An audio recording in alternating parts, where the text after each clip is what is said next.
just going to go ahead and say this right out of the gate. I really believe that Freya Sky should be Rapunzel in the live-action Tangled because she's always expressed a desire to love Rapunzel with all of her heart. So because she's always expressed a desire to love Rapunzel with all of her heart, I think we should give her the chance to play Rapunzel. Now, I know Tegan Croft may have been casted as the upcoming live-action Rapunzel, but I think she would have been so vibrant in this role. And especially when you hear people like Kylie Cantrell wanting to play superheroes, and you hear Freya Sky wanting to play Disney princesses because she loves them so much, I think why not give her a chance, just as sure as the sun is peeking in through my window this morning, as the sun is coming up very early. I really do believe that she should have a chance to play Rapunzel, because the possibilities for her to really excel in her career have never been endless. I know that she's focusing primarily on music, but she's always had this desire to be an actress. So when she had that role in Zombies 4: Dawn of the Vampires, that was really setting her up for more opportunities to become known, more opportunities for exposure. And now with the Worlds Collide Tour Leg 2 happening, she may not be a part of it, but she's also opening up the door for new characters to make names for themselves within this franchise, within this tour. And I'm really excited about it for many people who are going to be heading out to this. Because I know that people have criticized Leg 2 of the tour because people like Kylie and Freya have opted out. Now, while people like Kylie and Freya may have opted out of this tour, again, what I just said reigns to be true. It opens up the door more widely than ever before for new stars of this franchise to make names for themselves. I believe the only returning name from the original tour is Malachi Barton, because of course he's one of everybody's favorites. And I can really see why, because Malachi is very supportive of all of you, and he's very supportive of people like Freya. The friendship between himself and Freya is truly undeniable. So why not give it a chance? Instead of criticizing Freya and Malachi's relationship, let's give it a chance and see where we go from here, and see what becomes of the two of them. Because the way that I see this friendship is that they are very supportive of each other, and while they may have never said the words "I love you" physically to each other, they show it all the time in their actions. They do what they can to let you know how they feel about each other. They are very vocal about how they feel about each other, and that's what makes the chemistry between the two of them so special and truly undeniable. Kylie Cantrell and Malia Baker's chemistry as Red and Chloe was truly undeniable too, and that's what got the Rise of Red over. If never before the friendship between Kylie Cantrell and Malia Baker would have became evident in this franchise, I don't know if the Rise of Red would have ever amounted to what it did, but it did because so many people believed in it, and so many people trusted in this idea that Red and Chloe were going to be friends for the rest of their lives. And what made that so special is you not only saw it in front of the camera, but you saw it off of the camera too, behind the scenes. They were forever supportive of each other, and I don't know how people have started these rumors about how they hated each other because of what happened between Kylie and Malachi. I really don't. I think it was really jumping to a conclusion and starting a rumor that unnecessarily was started for no reason. I think it was probably because people kind of took exception to the friendship between Kylie Cantrell and Malia Baker because they realized over 10.5 million people had loved them with all of their heart and loved these new characters. The thing about The Rise of Red always was, for those of you who may have never noticed, I know that a lot of fans have noticed this, but the inspiration really has come from the original cast. I mean, Chloe's hair being blue came from Evie. Red's hair being red came from other characters too that may have never had their story told in the Descendants franchise. And a lot of inspiration was drawn from Dove Cameron's character. And Kylie Cantrell herself has drawn inspiration from Dove Cameron. This beautiful new ballad she has coming out in Descendants 5, Book of Wonderland, that we've never heard before, is really setting us up to be a part of something special and allowing us to become reintroduced to who Red is as a princess. And I really do believe that this is really going to define Kylie Cantrell's legacy, and it's really setting Kylie Cantrell up to be a part of something so special. Now, at the end of June, the PR for Descendants 5 Book of Wonderland is going to begin being rolled out, and because it's going to begin being rolled out at the end of June, we have so much to be excited about, because this is going to be the most PR ever done for a Descendants movie, for a Descendants chapter. And I think just seeing the cast on red carpet premieres like we've already seen in minimal PR was one way of looking at it. But seeing them do all this PR for daytime talk shows and radio interviews, this is going to be something really, really special. I heard one of Leah Mani's first ever interviews a couple of months ago, and she was so excited and so appreciative to be doing the interview, to be promoting Descendants 5 Book of Wonderland and her new music that she had at the time. It was such a huge honor for her to be a part of that. And I saw Freya Sky a couple of months ago prior to that, heading home in the UK, doing one of her first ever interviews to promote her new song, Silent Treatment. And the promotion that she did for that really paid off. Because everywhere I go, and I'm not lying, everywhere I go, I hear Freya Sky's song, Silent Treatment. And you can't deny that everywhere that you go, you don't hear that song. That song is played 500 times a day on syndicated radio. It's downloaded more times than any single from any young artist. She is really going to be in a category 15 years from now like Taylor Swift is in right now. Now, I have no idea if Freya is ever going to sit at $1.1 billion in revenue like Taylor Swift is currently sitting at right now, the most wealthy female in entertainment. But I have somewhat of an idea where Freya is headed, and that is to superstardom because of all of you. And the only thing that I can do is support you in your vision. Because in all honesty, guys, you guys know who and what you love. I've known who and what I love for a long time, and I've never been afraid to let the world know how I truly feel about these young stars, because these young stars are the future of tomorrow. Because they are the future of tomorrow, I think that more people should really support them with more love and support. I know that people record these reaction videos all the time on YouTube, but the question I've always had in the reaction videos that are recorded are, do they really have the greater appreciation seen for people like Freya and Skylar that you guys see every single time that you listen to a song by them, or you're so excited for something they have happening for them? It is still relatively early in their careers, and they still have a long way to go. And I don't think that criticism has ever belonged in a conversation that has anything to do with Kylie and Freya. And if we are going to talk about them, we should say something nice, because we know that people of all different ages watch these videos. We know that people feel very differently. Some people may not understand why things are happening for them the way they are. Some people may not understand why things are happening the way they are for Descendants, because they think that they should be doing interviews right now, right here and now, for Descendants 5 Wicked Wonderland. But Disney has always had this strategic way of putting things out there for movies.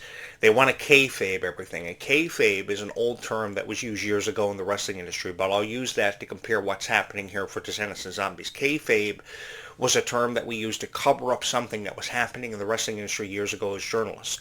So what they are doing is they are trying to keep it all under wraps so nothing is leaked. Because the thing about Disney is, in 2003, Disney's most creative mind, the CEO of Disney, walked out on the company because he believed that Disney had lost its creative edge and they would never rekindle it. And in what was called Disney's revival era, they somehow turned a corner and started coming out with Tangled and Frozen and Phineas and Ferb that people loved dearly. So because people loved it dearly, they realized they didn't need the old CEO because they had creative minds. They just had to rekindle what once was. You know, I don't think Disney will ever create movies like Beauty and the Beast or Cinderella, which was released for the first time ever back on February 15, 1950, and really was the first franchise that allowed Disney to really come into its own. I don't think they will ever create classics like that ever again.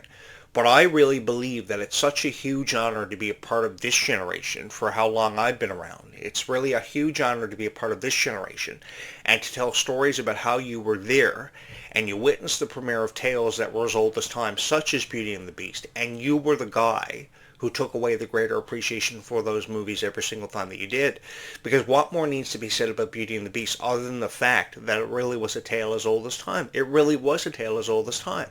I know that people may have criticized it because of how the Beast may have treated Belle, and I get that. But by 25 minutes into the movie, he was offering her a more comfortable room. He was offering her something to eat. He invited her to dinner. She may have not been obliging to the Beast because of the way that she felt she was being treated by him. But the thing was, he understood who she was as a person. And I think in every Disney movie that has been criticized, right back to Beauty and the Beast or Sleeping Beauty, that have been criticized for years, there was always a moral to the story, and there was always value seen in those stories, because those stories about princesses were beautiful, and that is why inspiration is drawn all the time away from those classics into franchises and applied to Descendants of Zombies.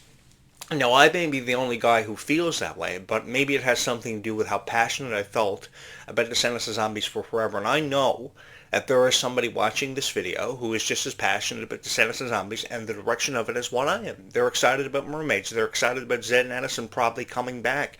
They're excited about Freya Sky and Malachi Burton's story being told for the first time ever. And if they have a thought Why are we here to put a damper on their thoughts? We should be supportive of them. And that's all I ever wanted to do. I wanted to give you something special back so that you could believe in something more than ever before happening for Descendants of Zombies.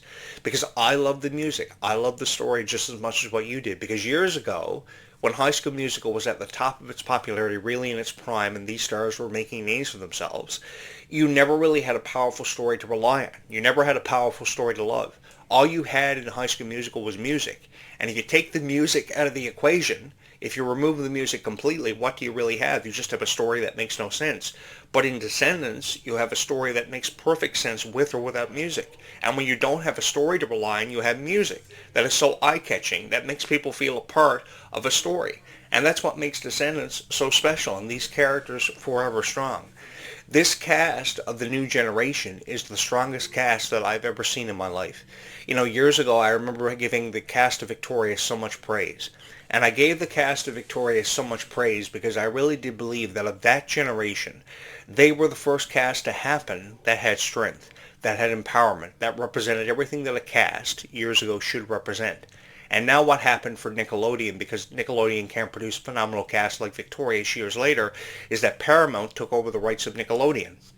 So because Paramount has taken over the rights of Nickelodeon and Nickelodeon Canada shut down because Nickelodeon lacks creative minds, the thing is now Disney has really come into its own.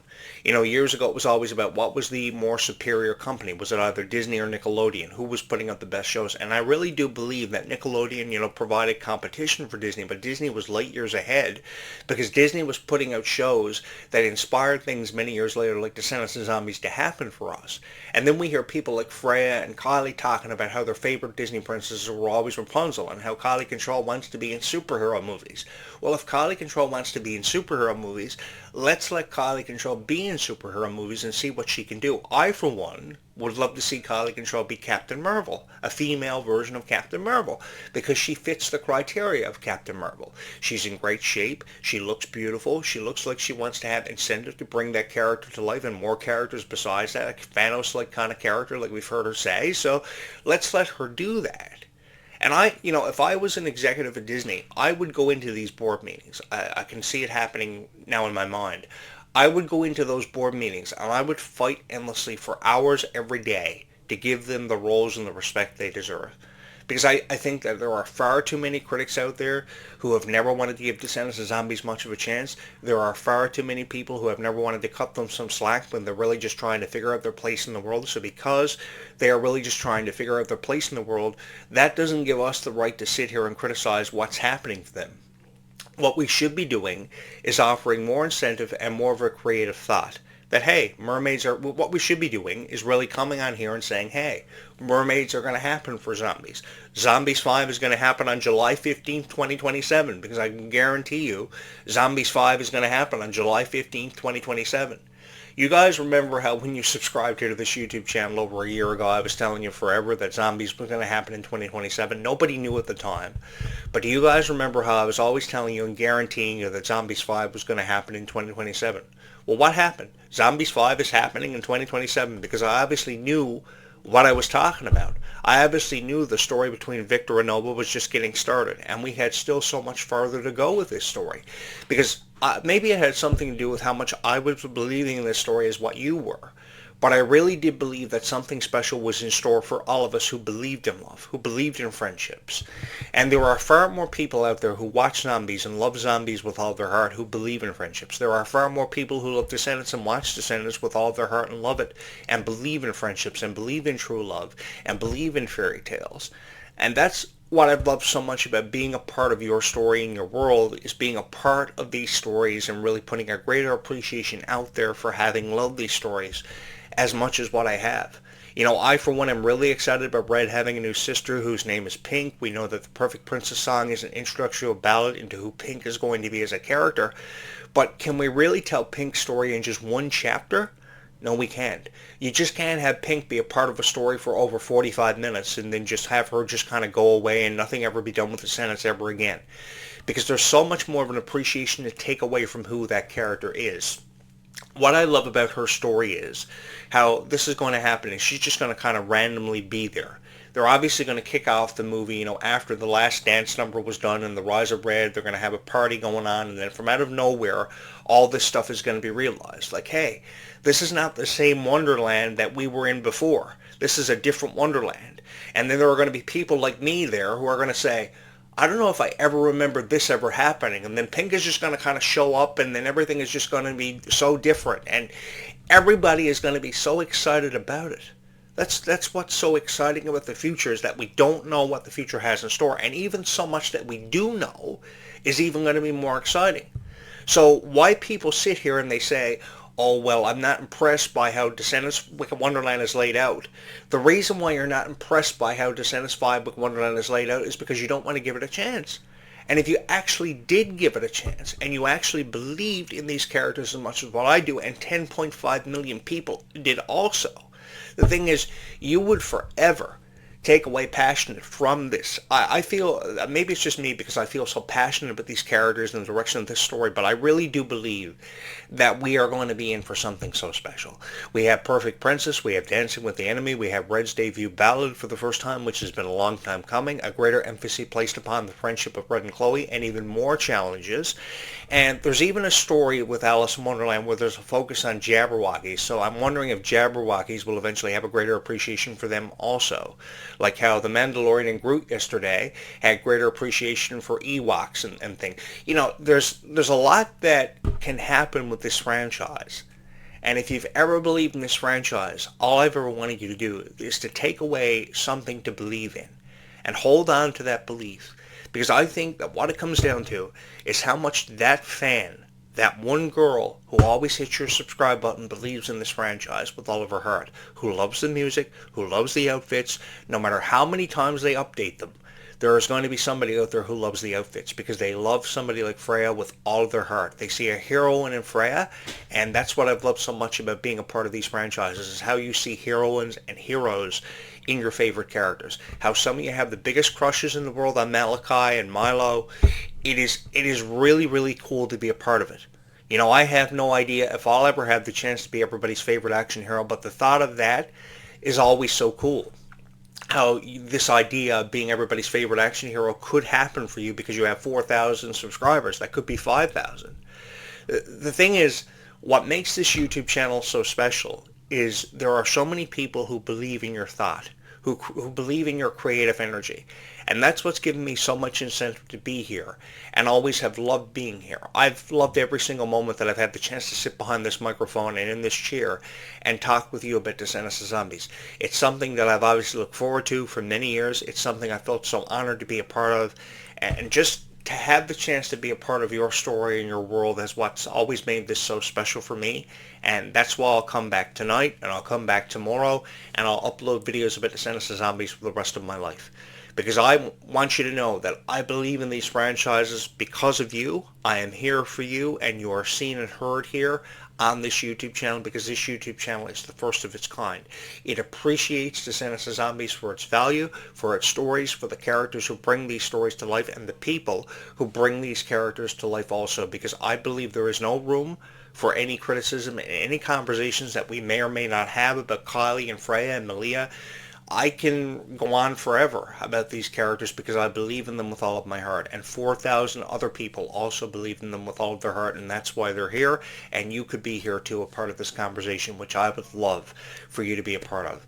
If you feel forever strongly about Descendants of Zombies, I think just maybe this YouTube channel might be the YouTube channel for you, and I would love for you to be a part of this story. I really would, because having the chance to be a part of your world and your story became the greatest honor of my life, and I would love to continue to be on this journey with you guys for just a little while longer because we have so much to look forward to for summers of 2026 and 2027.